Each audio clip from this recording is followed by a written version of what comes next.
பாக்கியராஜ். பாக்கியராஜோட படங்கள்லாம் பார்க்கும்போது தான் ஒரு எதார்த்தமான வரும்போது தான், ஓகே நம்மளும் இந்த மாரி படம் பண்ணி ஜெயிச்சிடலாங்கிற நம்பிக்கைலாம் வந்துச்சு. அதாவது 2 பேருடைய இழப்பு, பெரிய இழப்பு. நம்ம தமிழக அரசு, தமிழக முதல்வர் விஜய் அவர்களிடம் ஒரு வேண்டுகோள் தான். நிறைய கோரிக்கைகள் வைப்பாங்க. ஒரு சினிமாக்காரனா எங்களோட கோரிக்கைகள், இயக்குனர் அப்படின்னாலே இயக்குனர் இமயம் தான். எல்லாருக்கும் இயக்குனர் பாரதிராஜா தான் ஞாபகத்துக்கு வரும். அதே மாதிரி திரைக்கதை அப்படின்னாலே அது பாக்கியராஜா தான் ஞாபகத்துக்கு வரும். காலங்காலமாக அது பதிந்து போன ஒன்று அது. வருங்காலங்களில் தமிழக அரசு சார்பாக விருது வழங்கும்போது சிறந்த இயக்குனருக்கான விருது அது பாரதிராஜா விருதாக இருக்க வேண்டும். சிறந்த கதாசிரியர் அல்லது திரைக்கதைக்கான விருது கே பாக்யராஜ் விருது ஆக இருக்க வேண்டும். இதுதான் அவருக்கு நாங்கள் காட்டும் நன்றி கடனாக இருக்கும். ஒரு தொழில் அப்படிங்கிறது எந்த தொழிலாக இருக்கட்டும், மளிகை கடையாக இருக்கட்டும், டீ கடையாக இருக்கட்டும், எந்த தொழிலாக இருந்தாலும் சரி, துணிக்கடையாக இருக்கட்டும், ஹோட்டலாக இருக்கட்டும், தொழில்னாலே அது லாபத்தை நோக்கி தான், வியாபாரத்தை நோக்கி தான். அதுவும் தொழிலுங்கிறது.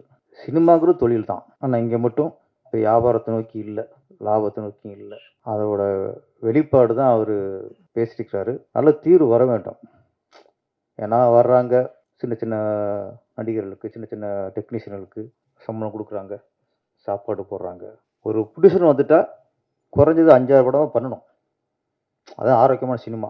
ஒரு படம் வந்து எடுத்தார் போயிட்டாருங்கிறது ஆரோக்கியமான சினிமா இல்லை. அந்த ஒரு இது வரணும். இப்போது பழைய காலம் வரணும். என்னோட திருப்பாச்சியோட அதான் என் முதல் படம், என் முதல் படத்தின் இசையமைப்பாளர். திருப்பாச்சி படத்தோட வெற்றிக்கு பாடல்களும் பெரும் காரணம். அது வந்து இப்போ பாட்டாக ஈஸியாக கேட்டுடலாம். நீ எந்த ஊர், நான் எந்த ஊர், கும்பிட போனதையும்லாம். ஆனால் அது டியூன் வாங்கி பெண்டை கழட்டினதுலாம். ஆனால் என்னென்னா தீனா சார்கிட்ட திருப்பாச்சியில் நான் புது டேரக்டர் தானே, புது டேரக்டர் தான் அப்படின்னு ஒரு அலட்சியப்படுத்தாமல் பெரிய இயக்குனருக்கு, ஒரு சாதிச்ச இயக்குனருக்கு என்ன மதிப்பு கொடுத்து ஒரு இசையமைப்பாளர் டியூன் போட்டு கொடுப்பாங்களோ அந்த மாதிரி எனக்கு போட்டு கொடுத்தாரு. அதுக்கு சில சபையில் நன்றி சொல்லணும். 4 சவத்துக்குள்ளே கொடுக்குற தண்டனையும் 4 சவத்துக்கு கொடுக்குற சொல்கிற நன்றியும் மதிப்பு இல்லை. படம்லாம் பார்க்கும்போது ஹீரோ ஓகே சார், நீங்கள் நம்ம சரியில்லை, நீங்கள் கரெக்டாக இருக்கீங்க, என்ன ஹீரோ நீங்கள் ஹைட்டாக இருக்கு, அவ்வளோதான். அது பிரச்சனை இல்லைங்க, ஹைட்லாம் பிரச்சனையே இல்லை. என்ன அந்த கொஞ்சம் டூயட்டில் கொஞ்சம் லவ் சீனில் கொஞ்சம் அச்சம் தெரியுது, கொஞ்சம் நெருங்க பயப்படுறாரு. ஒரு ஹிட்டு வந்துச்சுன்னா போதும், அப்புறம் கிட்ட போயிடலாம். அது வரைக்கும் எட்டதான் இருக்கணும். படத்தோட கண்டென்ட் வஞ்சி ஏன்னா சார் சொன்ன மாதிரி ஒரு நல்ல டைட்டில்.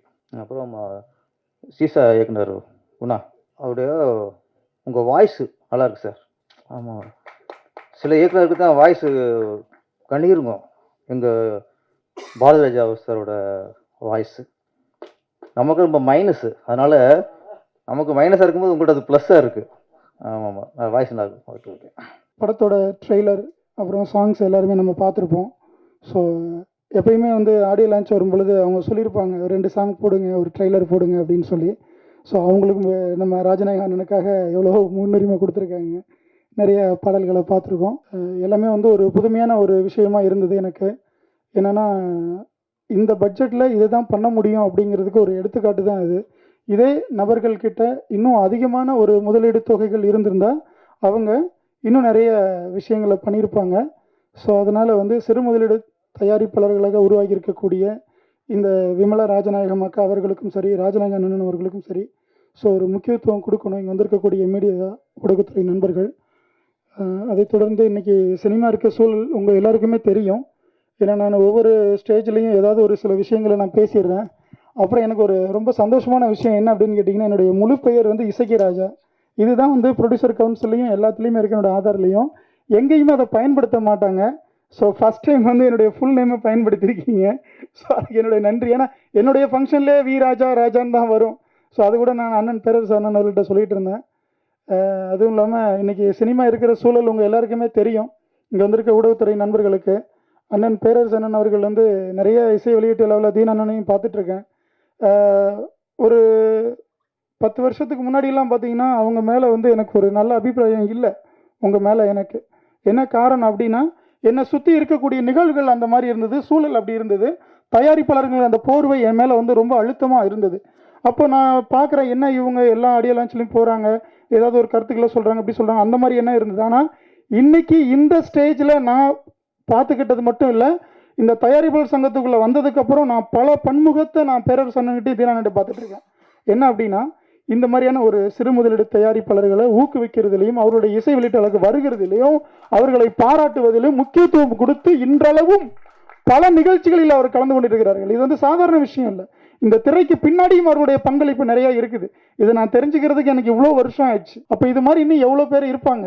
அது வந்து அதுதான் சொல்கிறேன் இல்லைங்களா, இன்றைக்கி அவங்க பக்கத்தில் உட்கார்றதுக்கான ஒரு வாய்ப்புகள் எனக்கு கிடைச்சது. அன்றைக்கி நான் திரையரங்கு வெளியில் நின்று வந்து இதே உதயம் தேட்டரில் வந்து 5 ஷோ, ஒரு ஸ்க்ரீனில் 5 ஷோ விஜய் சாரோட படம் போகுது, 25 ஷோ போட்டாங்க.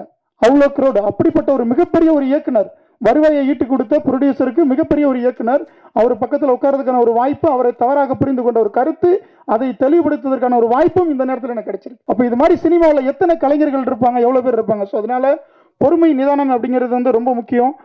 சில நாட்களுக்கு முன்னாடி கூட ஒரு தயாரிப்பாளர் ஒருத்தர் சொன்னார், சினிமா உங்களை மாற்றும், நீங்கள் சினிமா மாற்ற முயற்சி பண்ணாதீங்கன்னு. மாற்றணும் சினிமாவை மாற்றுறதுக்காக தான் வந்து இங்கே இன்னைக்கு இவ்வளோ பேர் வந்து போராடிட்டு இருக்காங்க. அண்ணன் பேரரசன் தொடர்ந்து போராடிட்டு இருக்காரு, தீனண்ணன் போராடுறாரு. ஸோ இந்த ராஜநாயகன் மாதிரியா இருக்கக்கூடிய தயாரிப்பாளர்கள், கலைஞர்கள், சினிமா நேசிக்கக்கூடியவர்கள் போராடிட்டு இருக்காங்க. எத்தனை தயாரிப்பாளர்கள் வந்து இன்னைக்கு வந்து இல்லாமல் போயிருக்காங்க, விலாசம் இல்லாமல் போயிருக்காங்க, நடிகர்கள் மட்டும்தான் இருக்காங்க. ஆனால் கூல் சுரேசனா, இதெல்லாம் நீங்கள் பேசுங்க. ஏன்னா உங்கள் இடத்த யாரும் பிடிக்க முடியாது. உங்களுக்குன்னு ஒரு அடையாளத்தை வச்சுருக்கீங்க மீடியாவில். நீங்களாம் இந்த கருத்தை சொல்லுங்கள். லெஜண்டுக்காக எவ்வளோ புரட்சி பண்ணுறீங்க. இந்த தயாரிப்பாளர்கள் வந்து கண்ணுக்கு தெரியாமல் அழிஞ்சு போயிட்டு இருக்காங்க. எவ்வளோ பேர் வெளியில் இல்லை, நடிகர்கள் மட்டும் தெரியுறாங்க, நடிகைகள் தெரியுறாங்க, தயாரிப்பாளர் இல்லை. ஒரு படம் எடுத்து அடுத்த படம் எடுக்கிற எங்கள் பரோசண்ட படம் எடுத்தேன், இந்த நெல்லை பாய்ஸ் படம் எடுத்தேன், ப்ரொடியூசர் கவுன்சில் இருக்கிறேன், 1.5 கோடி ரூபா பட்ஜெட்டில் எடுத்தேன், இதே இடத்துல ஆடியோ லான்ச் பண்ணேன். இப்போ வரைக்கும் அந்த படம் சர்டிஃபிகேட் ரிலீஸ் பண்ண முடியல, போராடிட்டு இருக்கேன். 0 கிரெடிட், ஃபுல் அமௌண்ட் கேஷ் வச்சு எடுத்துருக்கோம், பண்ண முடியல, பிஸ்னஸ் பண்ண முடியல, ரிலீஸ் பண்ண முடியல. எங்கே போய் முறையிட முடியும்? ஒரே ஒரு விஷயம் சொல்லிக்கிறேங்க, இந்த ப்ரொடியூசர் கவுன்சில் இப்போ அந்த நிர்வாகத்தின் மூலமாக வந்து நான் உள்ளே வந்ததுனால இங்கே எனக்கு ஒரு அழைப்பு கொடுத்துருக்காங்கன்னு பார்க்குறீங்க இல்லையா. இந்த தயாரிப்பாளர் சங்கத்தில் ஒரு நிர்வாகியா போட்டியிட்டு கடந்த பிப்ரவரி 22 ஜெயிச்சதுக்கு வெக்கப்படுறேன், தலை குனிகிறேன், ஓப்பனா சொல்றேன். கேவலமா இருக்கு. இத்தனை தயாரிப்பாளர்கள் நம்பி ஓட்டு போட்டிருக்காங்களே, நம்மளால ஒன்றும் செய்ய முடியலன்னு. நான் என்ன பண்ண முடியும்? நான் ஒரு சாதாரண ஒரு செயற்குழு உறுப்பினர், நிர்வாகம் இருக்கு. நிர்வாகத்தை நான் குறை சொல்ல விரும்பல, ஏன்னா அப்புறம் அதுக்கு நான் பல பிரச்சனைகளை சந்திக்கணும். சரிங்களா? அதனால வந்து இருக்கடம் தெரியாம இருக்கு, என்னால முடியல. என் மனசு அவ்வளவு கஷ்டப்படுது. எதுக்காக போராடணும் இத்தனை வருஷம்? என்ன வியாபாரம் இருக்கீங்க? ஒண்ணுமே இல்லை. நீங்க பாருங்க, கடந்த ஒரு 3 மாசத்தை எடுத்துட்டீங்கன்னா ஒரு படம் ஓடி இருக்கும். கருப்பு படம் ஓடி இருக்கா? ஓடி இருக்குப்போ. எத்தனை கோடி? நல்லா, இது இவ்வளோ பெரிய பிஸ்னஸ் ஆயிருக்கான், ஓகே. அதுக்கப்புறம் ஏதாவது ஒரு சிறு முதலீடு படத்துக்களை சொல்லுங்க, போட்ட பணம் வந்திருக்கான்னு பாருங்க. தியேட்டரில் ரிலீஸ் பண்ற அந்த கண்டென்ட்டுக்கான சார்ஜஸ் கொடுக்குறோம் பாருங்க, கியூப்பு, யூஎஃப்ஓ, டிஎஸ்ஆர்னு சொல்லி, அந்த சார்ஜஸ் கூட வராது. This is my second movie. First movie in Malayalam is a Kotha, King of Kotha, alongside with Dulka. A small villain character பண்ணியாச்சு. அதுக்கப்புறம் இந்த படம் என் கசின் பிரதர் ஃப்ரெண்டு தான் ராஜேஷ். அதுக்கப்புறம் என் கசின் தான் ராஜேஷ் கிட்ட என்னை கூப்பிட்டு இன்டர்வியூ எல்லாம் பண்ணி ஒரு ஆடிஷன் எல்லாம் பண்ணியாச்சு. எனக்கு ஒரு வாய்ப்பு கொடுத்தாச்சு. ரொம்ப ரொம்ப தேங்க்யூ ராஜேஷ். அதுக்கப்புறம் நம்ம ப்ரொடியூசர், ஒரு சினிமா புறக்கணும்னால் ஒரு ப்ரொடியூசர் தான் வேணும். அது நம்ம மாஸ்டர், அதுதான் மாஸ்டர் தான் எல்லாமே. இந்த படம் ரொம்ப நாளாய் நான் வெயிட் பண்ணி ஒரு 2-2.5 வருஷம் ஆயிடுச்சு. இந்த படம் வெளியில் வரணும்னு ரொம்ப கனவு தான். ஆனால் இந்த சென்னையில் ஃபர்ஸ்ட் டைம் ഞാൻ ആദ്യമായിട്ട് தான் ചെന്നൈയിൽ വരുന്നത്. അതും എൻ്റെ മുതൽ പടം ഒരു തമിഴിലൊരു മുന്നുള്ള വില്ലൻ ക്യാരക്ടർ பண்ணியாச்சு. எனக்கு தமிழ் நடிக்கணும்னு ரொம்ப ஆசை. மலையாளம் இல்லை, எனக்கு தமிழ் தான் ரொம்ப பிடிக்கும். தமிழ் பேச்சு எல்லாமே ரொம்ப பிடிக்கும். ஸோ இந்த படம் கம்ப்ளீட் பண்ணி எல்லாமே இப்போ வெளியே வர போகுது நம்ம மாஸ்டர். Thank you so much. அதுக்கப்புறம் இங்கிருந்து மியூசிக் டைரக்டர் தினஸ் சார் இப்போ வெளியே போச்சு. அதுக்கப்புறம் பேரல் சார், அதுக்கப்புறம் குணஸ் சார், வெளியில் இருக்கும் பெரிய பெரிய மியூசிக் டைரக்டர் சங்கர் சார், இதில் நடிச்சிருக்கும் ரொம்ப ரொம்ப பெரிய பெரிய ஆர்டிஸ்ட் இருக்குது. அவர் எல்லாமே இங்கே மிஸ் பண்ணியாச்சு. ஹீரோயின் நயரா இல்லை, வேறொரு படத்தில் நடிச்சிட்டு இருக்கு, அதுக்காக பிஸியாக இருந்தேன்.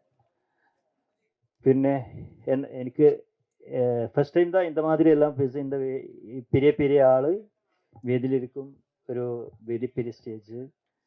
So I don't have to speak. So இந்த படம் வெளியே வரணும். ரொம்ப நல்ல மியூசிக் இருக்குது. அதுக்கப்புறம் ஒரு 100 CR அடிக்கணும்னு ஆசை. ராஜேஷ் மாஸ்டர் 100 CR கண்டிப்பாக. இது நல்ல பாட்டு இருக்குது.